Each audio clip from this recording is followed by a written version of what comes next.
Nalakip sa top 5 sa The Clash Season 3 ug ilang haligi ng tahanan. Kumustahon ta mga kapuso karong buntaga si Renz Robosa. Mayong buntag, Renz, and welcome dito sa GMA Regional TV Live.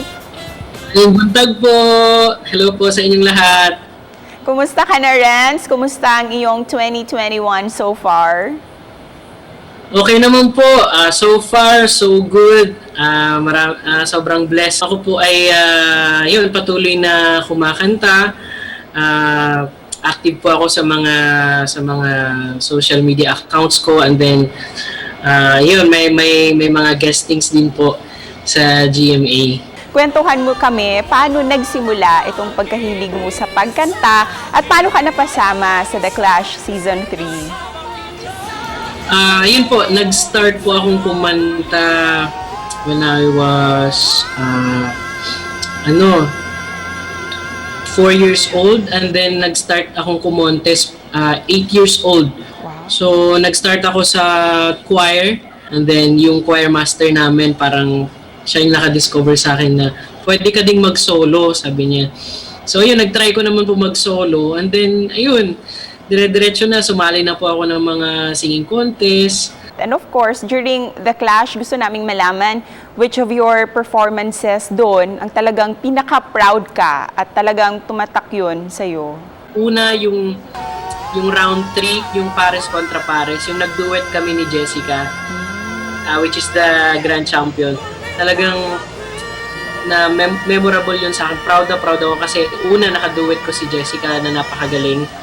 And then talagang napa-standing ovation yung mga judges. Yung isa naman, yung during our heartbreak song, yung kinanta ko yung I Who Have Nothing.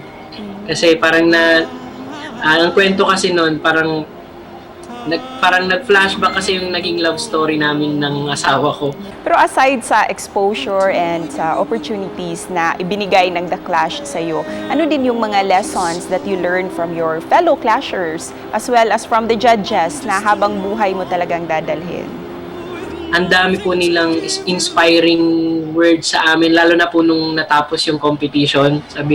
Sabi sa akin, naalala ko, sabi ni Sir Christian, hindi porke hindi kayo nag-champion, hindi porke hindi ka nag-champion ay katapusan na ng mundo. Parang dito pa lang magsisimula ang tunay na laban, kasi kaya dapat galingan nyo lang palagi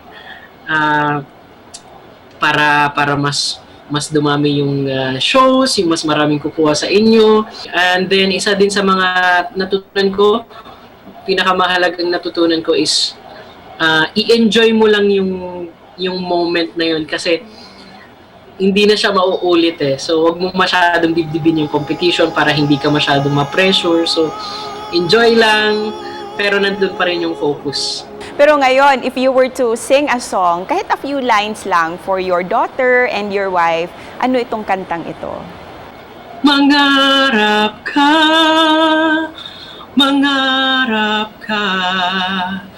dinggin ang tawag ng iyong loob. Hayaan mong lumipad ang isip sa lawak ng langit.